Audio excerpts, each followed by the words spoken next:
चलो, कल लास्ट जो है हम लोगों ने क्या किया था, शीतल महाजन भी हो गया था मेरे ख्याल से। और सिटी ऑफ, आर्गसनी। एक मिनट। इंडियन आर्गसनी। हाँ, ठीक। चलिए आगे इसी को कंटिन्यू करते हैं। अगला लिखो। नेक्स्ट आपका लिखना।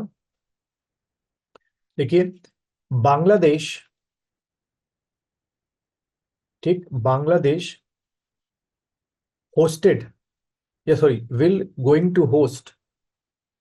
अभी हुआ नहीं है। Will, Bangladesh will going to host, will going to host, will going to host 24th 24th Asian archery championship 2025।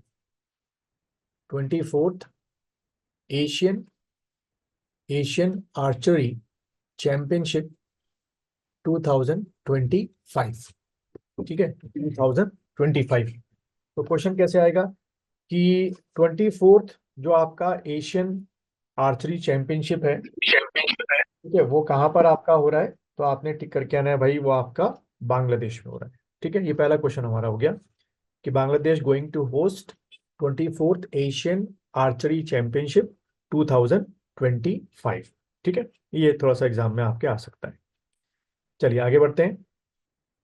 अगला लिखिएगा। अ, लिखिए, ये भी अच्छा क्वेश्चन है। लिखिए, मोहम्मद शामी, ये आपका क्रिकेटर है, आपको पता होगा। तो लिखो Mohammed Mohammed Shami, Mohammed Shami taking the most wickets, taking, TAKING, taking the most wickets, taking the most wicket in ODI world cup history. किसी भी, जो ये वर्ल्ड कप था क्रिकेट का आज तक का, उसमें किसी भी बॉलर ने इस पूरे वर्ल्ड कप में सबसे ज्यादा विकेट नहीं लिए थे, मतलब एक बार में जब पूरा वर्ल्ड कप का टूर्नामेंट चल रहा हो तब। पर ये मोहम्मद शामी ने इसका रिकॉर्ड तोड़ दिया। ठीक है, most wickets in ODI world cup history.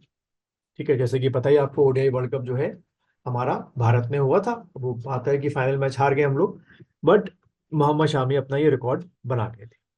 ठीक है। अच्छा, अगला क्वेश्चन लिखिएगा। Ministry of education, ministry of, अगला क्वेश्चन है ministry of education, ministry of education and election commission, and election commission signed an agreement to promote, Ministry of Education and Election Commission signed an agreement, signed an agreement to promote, दोनों मिलके क्या promote कर रहे हैं, signed an agreement to promote, to promote electoral literacy, signed to promote electoral, electoral, ठीक है, literacy, electoral literacy ध्यान में आ सकता है कि भाई इलेक्टोरल लिटरेसी जो है वो कौन दो लोग प्रमोट कर रहे हैं, तो मिनिस्ट्री ऑफ एजुकेशन और आपका इलेक्शन कमीशन ऑफ इंडिया। ठीक है। अच्छा, फिर यहीं से एक शॉर्ट फॉर्म में लिख लो। पूरा लाइन नहीं बना रहा मैं। लिखिए, सचिन तेंदुलकर स्टैच्यू आ सकता है एग्जाम में। सचिन तेंदुलकर, तेंदुलकर स्टैच्यू, बस। इसके आगे सीधा एरो बना के लिख दो इसका, मतलब कि इनॉग्रेशन कहाँ हुआ या कहाँ पर है आपका, इस स्टेडियम में पूछ सकते हैं। तो लिखिए वानखेड़े स्टेडियम। तो मतलब जिंदा रहते रहते अपना पता नहीं क्यों बनकर बन के लिए तैयार हो गए, लेकिन वानखेड़े, वानखेड़े स्टेडियम बॉम्बे में है आपका। वहां पर सचिन तेंदुलकर का जो है वो क्या लगा हुआ है, आपका स्टैचू जो है वो लगाया गया है। ठीक है। क्वेश्चन आएगा कि भाई सचिन तेंदुलकर का स्टैचू कहाँ पर है, ईडन गार्डन जो कलकत्ता का मशहूर क्रिकेट ग्राउंड है, या वानखेड़े स्टेडियम, या अरुण जेटली स्टेडियम जो दिल्ली का बहुत बड़ा आपका क्रिकेट स्टेडियम है, या मोदी स्टेडियम जो गुजरात का आपका हो गया। तो आपने टिक करना है वानखेड़े स्टेडियम। ठीक है, आगे बढ़ते हैं। लिखिए, थाईलैंड,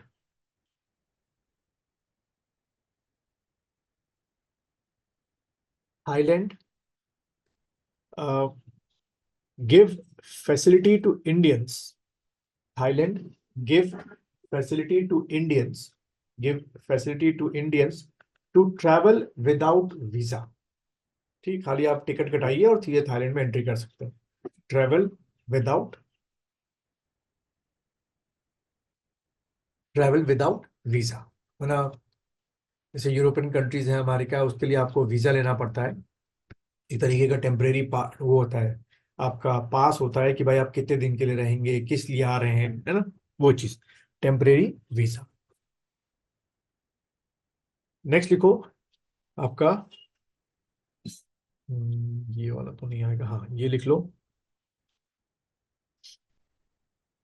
देखिए, जैसे अभी पैरालंपिक्स का है, उसका भी आ सकता है एग्जाम में, लेकिन अभी मैं उसके पहले का लिखा रहा हूं, तो लिखो टोटल मेडल्स, जैसे पैरा ओलंपिक का भी करना है हम लोग को। Total medals has India one, has India one in fourth, in fourth Asian, in fourth Asian para games, in fourth Asian para games. बहुत आराम से क्वेश्चन को पढ़ना एग्जाम में, कि वो पैरा ओलंपिक्स पूछ रहा है, ठीक है, आपका पेरिस वाला, या फोर्थ एशियन पैरा गेम्स पूछ रहे हैं, तो उसमें टोटल मेडल जो मिले इंडिया को, देखो कितने मिले, 111। इसका भी करेंगे हम लोग, 111, 111, ठीक है। अगला क्वेश्चन लिखो, प्रोफेसर, प्रोफेसर सलीम मुल्ला हक, सलीम मुल्ला हक, लिख देना, ब्रैकेट में लिखो, क्यों फेमस थे, लिखिए climate change expert, climate change expert, ठीक है, क्लाइमेट चेंज एक्सपर्ट, पास्ड या डाइड, पास्ड या died, he was a citizen of Bangladesh, passed या died, he was a citizen of Bangladesh. Climate change expert जरूर लिखना, क्योंकि पिछले अगर आप पेपर उठा के देखो 2021, 22, 23 वाले, तो उसमें यही कर रहे हैं कि वो पर्सनालिटी जो कि उस समय के दौरान मरे होंगे, उनका नाम पूछ ले रहे हैं, और ये पूछ रहे हैं कि भाई ये किस प्रोफेशन को या किस फील्ड को बिलोंग करते थे, ठीक है, इस तरीके से आपसे क्वेश्चन पूछ ले रहे हैं। अच्छा, अगला लिखिएगा, नेक्स्ट लिखो, seventh, seventh edition, seventh edition of, किसका लिखो, Indian Mobile Congress, seventh edition of Indian Mobile Congress, organised, organised कहां पर हुआ, ऑर्गेनाइज्ड, ऑर्गेनाइज्ड, ऑर्गेनाइज्ड, ये आ सकता है, लिखिए, एक मिनट, ऑर्गेनाइज्ड, एक मिनट, इसमें कोई एक एक्स्ट्रा चीज थी मेरी, हाँ ये ठीक है,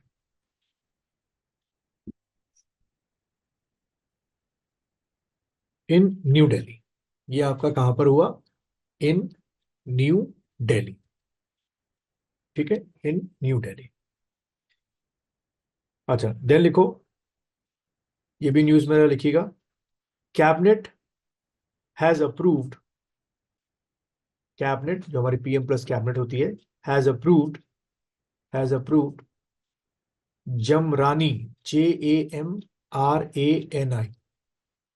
जमरानी डैम प्रोजेक्ट, ठीक है, Jamrani dam project in Madhya Pradesh. मुझे कहा भाई जमरानी डैम प्रोजेक्ट जो है कहाँ का है, तो आपने एमपी टिक करके आ रहा है, Jamrani dam project in Madhya Pradesh, ठीक है। देन ये वाला मुझे बता दो, तो मैं आगे इसको लिखाता नहीं हूं। हम हर साल जो है नेशनल यूनिटी डे जो है कब सेलिब्रेट करते हैं, any idea, national unity day आपका 25 दिसंबर को या 31 अक्टूबर को या 2 अक्टूबर को? नेशनल यूनिटी डे, क्या टिक करेंगे? नेशनल यूनिटी डे का 25 दिसंबर।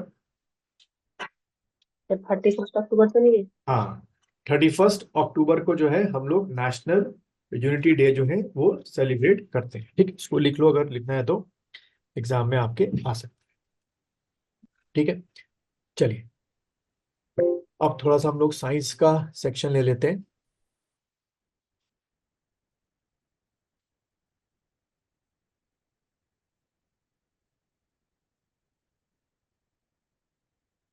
चलो, लास्ट जो है साइंस का सेक्शन में मैंने आप लोग को, यहाँ बेटे हम लोग चल रहे थे, ये वाले आपके हो गए थे ना, स्टेम्स, जिंजर, टर्मरिक, ये सब हमारे हो गए थे। ठीक है, अब आगे बढ़ते हैं हम लोग, साथ में रिवाइज करते रहना रोज, तभी आपको याद होंगे ये।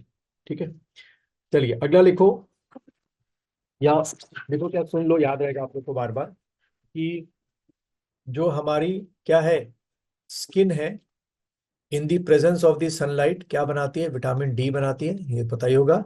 लेकिन इसके लिए जो रॉ मटेरियल होता है वो हमारे ब्लड में होना जरूरी है, वो है आपका कोलेस्ट्रॉल। ठीक है, ये शायद 3-4 चीजें हम लोग डिस्कस कर चुके थे। ठीक है, कि भाई स्किन जो है विटामिन डी बनाएगी in the presence of the sunlight, and as a raw material के तौर पे क्या लेगी? कोलेस्ट्रॉल लेगी आपकी। ठीक है, तो ये आपसे एग्जाम में कई बार पूछ लिया जाता है। अगला लिखना, बैट्स जो आपके होते हैं, जिनको हम लोग हिंदी में चमगादड़ बोलते हैं, bats fly in night with the help of ultrasonic waves. Bat flies in night with the help of ultra ultrasonic ultrasonic waves. ठीक है, अल्ट्रासोनिक वेव से की मदद से वो रात में भी उड़ सकते हैं या उड़ते हैं। ठीक है, और बैट्स को ध्यान रखना, बैट्स आपके दो तरीके के होते हैं। एक आपके क्या होते हैं? फ्रूट ईटिंग बैट, सिर्फ वो फल खाते हैं। और दूसरे क्या होते हैं? सैंगवीवोरस, सैंग सैंगवी वोरस। ठीक है, सैंगवी वोरस आपके क्या होते हैं? खून चूसने वाले, या ब्लड सकिंग जिनको बोलते हैं, सैंगवी वोरस। ठीक है, चलिए आगे बढ़ते हैं। अगला लिखो, vitamin K, vitamin K played important role in blood clotting. आ सकता है भाई, played important, played important role in blood clotting. ठीक है, vitamin K played important role in blood clotting. फिर लिखो, nitrous oxide, NITROUS, nitrous oxide also known as laughing gas. Nitrous oxide, nitrous oxide also known as laughing gas, also known as laughing gas। ठीक है, फिर लिखो, aquatic plant, जो जल में वाले पौधे होते हैं, aquatic plant, aquatic plant also known as hydrophyta, hydro also known as hydrophyta. ठीक है, aquatic plant also known as hydrophyta. फिर एक क्वेश्चन जो बड़ा आसान सा है, कि जो भी हम लोग ये बच्चे पेंसिल यूज करते हैं, उसमें जो लेड होता है, ठीक है, वो क्या होता है? ग्रेफाइट होता है। ठीक है, अगर एग्जाम में आए कि the lead used in pencil is what? A graphite, लिखना तो लिख सकते हो, used in pencil lead is what? Graphite, वो आपसे पूछ सकते हैं। फिर लिखो, आपका फादर ऑफ बॉटनी, ये किसको कहते हैं फादर ऑफ बॉटनी? लिखिए Theophrastus, father of botany Theophrastus. ठीक है, थियोफ्रेस्टस। फिर लिखिए father of medical science, medical science जितने भी आपके डॉक्टर्स होते हैं वो इनकी कसम लेते हैं, इनके नाम की कसम लिखते हैं। Father of medical science Hippocrates, Hippocrates. ठीक है, father of medical science Hippocrates. फिर अगला लिखो, नेक्स्ट आपका blue green algae, blue green algae, blue green algae, blue green algae work as a bio fertiliser. किस तरह काम करता है? Bio work as a fertiliser bio fertiliser in rice crop. जहां जहां चावल की खेती होती है उनके नीचे ये मिल जाते हैं आराम से, इन राइस क्रॉप। ठीक है, तो बड़ा नेचुरल तरीके से उनको फर्टिलाइज देते हैं, bio fertiliser in rice crop. अब ये क्वेश्चन कैसे पूछ सकता है एग्जामिनर कि बताओ इन चारों में से राइस क्रॉप का बायो फर्टिलाइजर कौन होता है? तो आपने क्या टिक करके आना है? ब्लू ग्रीन एल्गी को टिक करके आना। ठीक है, फिर लिखो vaccine of chickenpox, vaccine of chickenpox, अब तो खैर खत्म ही हो गया है। Chickenpox invented by Edward Jenner, Edward VERD, Edward Jenner. ठीक है, एडवर्ड जेनर। फिर लिखिए फादर ऑफ टेक्सोनॉमी, ये जो क्लासिफिकेशन होता है उसको बोलते हैं हम लोग फादर ऑफ टेक्सोनॉमी। ठीक है, फादर ऑफ टेक्सोनॉमी किसे कहते हैं? तो लिखो father of taxonomy Linnaeus, LINNI, Linnaeus. ठीक है, फादर ऑफ टेक्सोनॉमी जो है वो हम लीनियस को बोलते हैं। ठीक, तो ये टेक्नोमी से पहले वाला पॉइंट बता दीजिए, थोड़ा सा ब्रेक हो गया था। कौन सा? इसके पहले वाला क्या था? हाँ, वो क्या कहते हैं, इन्वेंटर ऑफ ये आपका स्मॉल पॉक्स, मतलब smallpox vaccine, Edward Jenner, Edward Jenner. ठीक है, अच्छा अगला लिखो। नेक्स्ट आपका ये हो गया हमारा। हाँ, ये लिखिएगा euglena, EUGLENA, euglena is a link between, इसको किन दो के बीच का लिंक माना जाता है पूछ लेते हैं। Euglena is a link between plant and animal. ठीक है, ये आपको ध्यान रखना है, युगलीना किन दोनों के बीच का लिंक मानते हैं? प्लांट और एनिमल। कैसे? युगलीना में दोनों के कैरेक्टर्स मिलते हैं, प्लांट के भी कैरेक्टर्स मिलते हैं और आपके एनिमल के भी कैरेक्टर्स मिलते हैं, इसलिए इसको दोनों का लिंक माना जाता है। बहुत बार पूछा गया एग्जाम में। फिर लिखिए आपका येलो कलर, येलो कलर जो कि बहुत रेयर होता है, मतलब आ जाए तो येलो कलर इन लीव्स, जो प्लांट की लीव्स होती है मैक्सिमम तो ग्रीन होती है, but yellow colour in plant leaf is due to, ऐसा क्यों होता है? इज ड्यू टू, तो आपको चार ऑप्शन दे रखे होंगे नीचे, तो टिक करके आना, कैरोटीन। ठीक है, CARO, कैरोटीन। क्या होती है? वो पत्तियां जो हैं या जो लीव्स हैं वो कैरोटीन बनाना शुरू करती हैं, और कैरोटीन बनाने के कारण जो है उन पत्तियों का रंग हरे से क्या शुरू हो जाता है? पीला होना शुरू हो जाता है। फिर अगला पॉइंट लिखिएगा plants, plants store the food material, या ऐसे लिख लो plant store the food, plant store the food, plant store the food, संग्रह कहाँ करते हैं? Plant store the food in leucoplast, in leuco, in leucoplast. ठीक है, plant store the food in leucoplast, ये आप टिक करके आना। फिर अगला देखो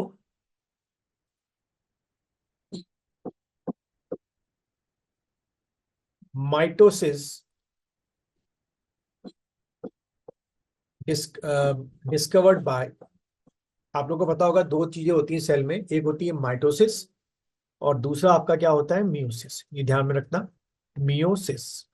ठीक है, तो पॉइंट लिखो पूरा। माइटोसिस डिस्कवर्ड बाय, बताता हूँ क्या चीज है, शॉर्ट में बताऊंगा मैं।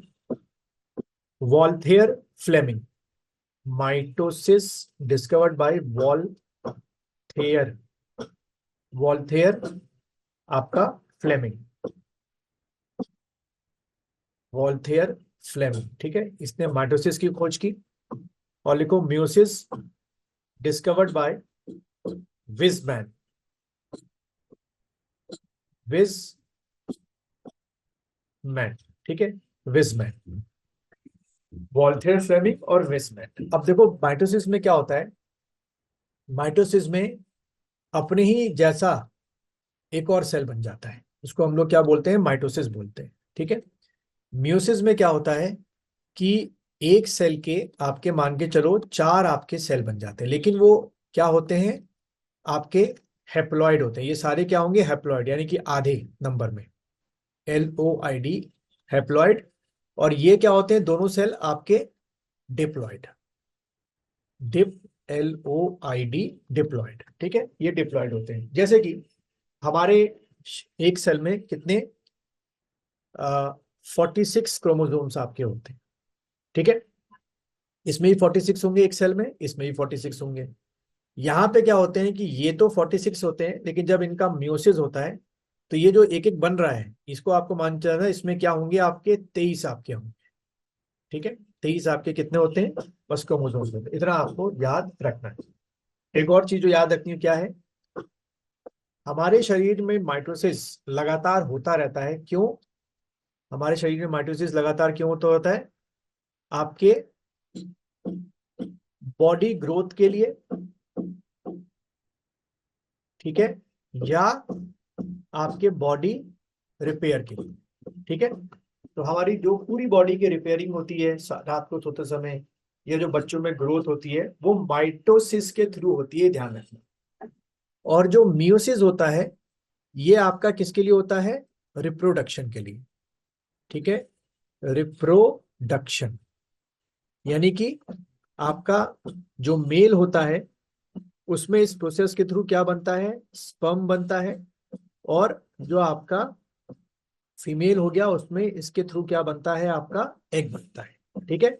तो इसका मतलब हो गया स्पर्म जो है एक सेल है, अच्छी बात है, लेकिन कैसा सेल है, हैप्लॉइड, ठीक है।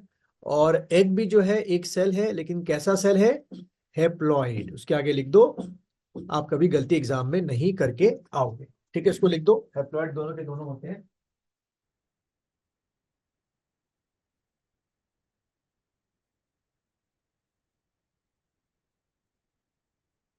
लिख दिया प्रिया, लिख दिया ये जितना लिखा है मैंने, स्पर्म, हैप्लॉइड, हैप्लॉइड, ठीक है। और कौन सा आपका बॉडी ग्रोथ के लिए हो रहा है, माइटोसिस टिकर किया गया, और मियोसिस हो गया इंसानों में रिप्रोडक्शन करने के लिए, ठीक है। अच्छा, फिर आते हैं एक और बड़ा खतरनाक वर्ड आता है जो एग्जाम में अक्सर गलती करके आ जाते हो, ये जेनेटिक्स का वर्ड है, क्रॉसिंग। क्रॉसिंग ओवर, ठीक है, क्रॉसिंग ओवर।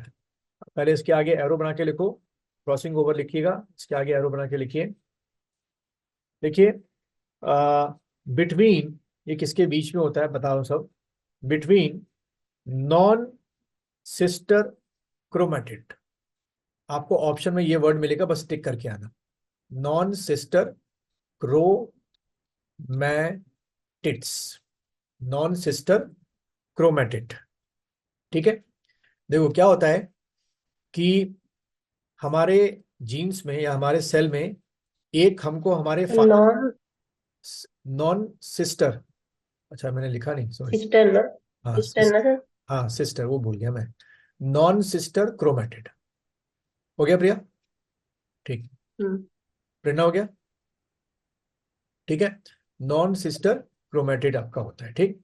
अब देखिए क्या होता है, हमारे सेल में एक क्रोमोसोम जो होता है वो हमको हमारे फादर से मिलता है, और एक क्रोमोसोम जो होता है वो हमको हमारी मदर से मिलता है, ठीक है।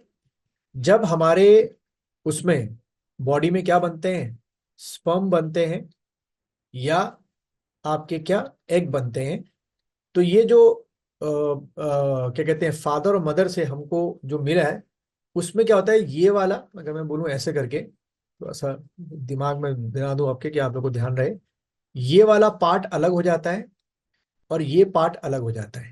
ये पार्ट इधर आ जाएगा और ये पार्ट इधर चला जाएगा, यानी कि क्रॉसिंग ओवर होता है। इतना आपको ध्यान में रखना है, जिससे जो नया स्पर्म बन रहा है या जो एग बन रहा है, उसमें कुछ करेक्टर किसके आते हैं, फादर के आते हैं, और कुछ करेक्टर किसके आते हैं, मदर के आते हैं। ठीक है, और ये आपके दादा नाना के पूरा प्रोजेनी 5 5 7 8 पीढ़ियों के करेक्टर हमारे शरीर में हमसे हमारे बच्चों में ट्रेवल करते रहते हैं। ठीक है, तो इस पूरी प्रोसेस को क्या बोलते हैं, क्रॉसिंग ओवर, जो किसमें होता है, नॉन सिस्टर क्रोमेटिड, या अगर और आसान पूछना होगा तो पूछेगा किसमें होता है, तो आपने टिक करना है आपका क्रोमोसोम्स के अंदर होता है, बस। इसमें और ज्यादा डिटेल हमने नहीं जाना है। अगला लिखिए, और ये शायद आप लोगों को पता हो, father of genetics. Father of genetics किसे कहते हैं, तो लिखो Gregor John Mendel. Gregor John Gregor John Mendel, इनको क्या कहते हैं, फादर ऑफ जेनेटिक्स कहते हैं। ठीक है, फिर अगला लिखिए, इन 1909, इन 19 इन 19 इन 1909 इन 19 इन 1909 1909 जो जोहानसन, 1909 जोहानसन, ठीक है, Johannsen Johannsen gave the word genes. इन साहब ने क्या वर्ड दिया था, gave the word genes, gave the word genes. ठीक है, फिर अगला लिखिए, ये बड़ा भारी भरकम वर्ड है, आप लोग इसमें भी बड़ा डर जाते हैं। लिखिए साइनोबैक्टीरिया।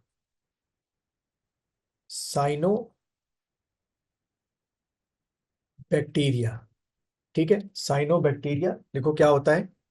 साइनोबैक्टीरिया में लिखिएगा, फर्स्ट एनिमल, या अब बहुत रिमोट जगह पे मिलते हैं ये, प्रिमिटिव एनिमल है और बैक्टीरिया है, मतलब मेन तौर पे first animal which started photosynthesis, which started photosynthesis, और ये बैक्टीरिया होते हैं,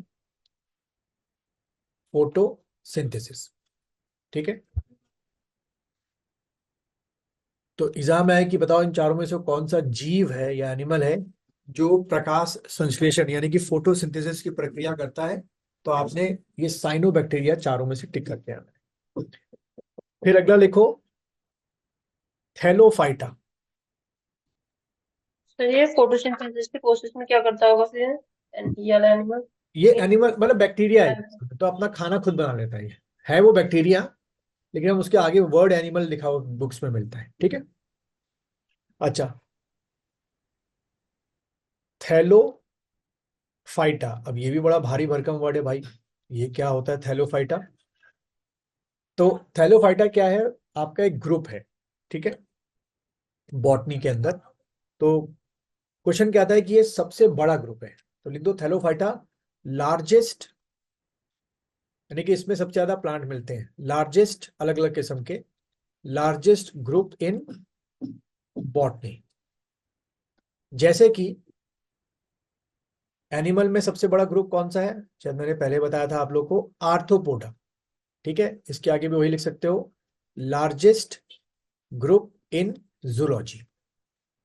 ठीक है, यानी कि दुनिया भर में लार्जेस्ट ग्रुप इन जूलॉजी, दुनिया भर में जितने आपके कीट पतंगे कीड़े वीड़े सब कुछ इसी आर्थ्रोपोडा ग्रुप में रखे गए।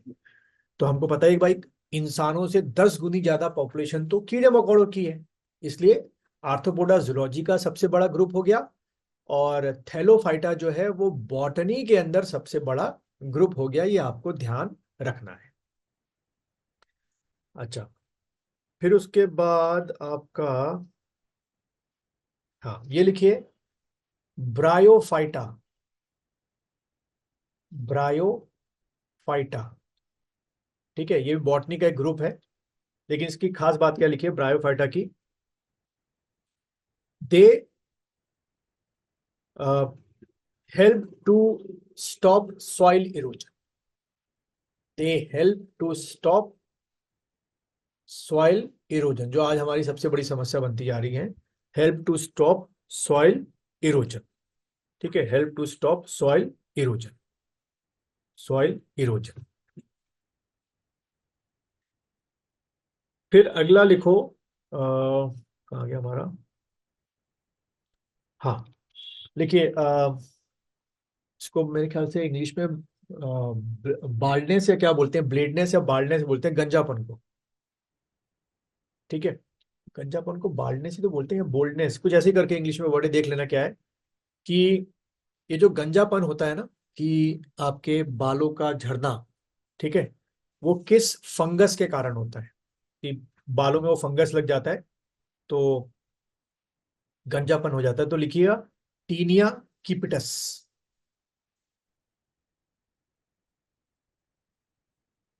टीनिया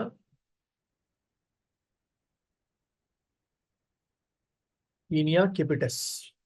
ठीक है, इसके कारण क्या होता है? गंजापन या ब्लेडनेस या बॉल्डनेस ऐसे कुछ करके आता है। ठीक है, अच्छा, फिर अगला लिखो, बस यार एक और लिख लो, एजोटोबैक्टर।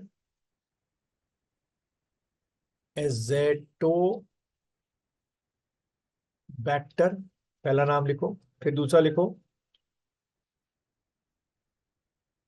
एजो स्पाइरिलियम। SPIRILLUM, एजोस्पाइरिलियम। और तीसरा नाम लिखिए क्लॉस्ट्रीडियम।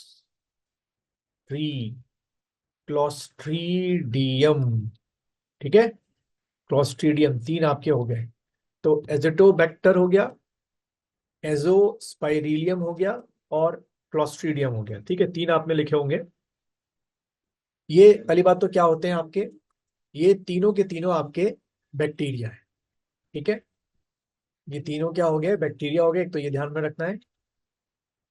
लेकिन ये खास आपके बैक्टीरिया है, लिख दीजिए हेल्प इन नाइट्रोजन फिक्सेशन। तो भाई हमारे लिए तो बड़ा इंपॉर्टेंट है, हेल्प इन नाइट्रोजन फिक्सेशन। ठीक है, तो जितने भी आपके दाल के पौधे होते हैं, जो भी तरह तरह की आपकी पल्सेज या दालें होती हैं, उन पौधों के जड़ों में ये आपके बैक्टीरिया रहते हैं, एजोटोबैक्टर, एजोस्पाइरिलियम, क्लॉस्ट्रीडियम। और इनका काम क्या होता है कि जो एटमॉस्फेयर में 70% के करीब जो है आपकी नाइट्रोजन है, उस नाइट्रोजन को किस में चेंज करना? नाइट्रेट में चेंज करना। ठीक है, और फिर ये नाइट्रेट जो है दालों के अंदर जाती है, और जब हम ये दाल खाते हैं तो हमको क्या मिलती है? नाइट्रोजन, जो कि हमारी बॉडी के लिए बहुत ज्यादा जरूरी है। ठीक है, मतलब कि दालों में अच्छा खासा प्रोटीन होता है, तो ये हमको एक सर्टेन अमाउंट में रोज हमको खानी होती है। ठीक है, ये आपको ध्यान में रखना है। ठीक है, चलो फिर आज के लिए हम लोग इतना रखते हैं।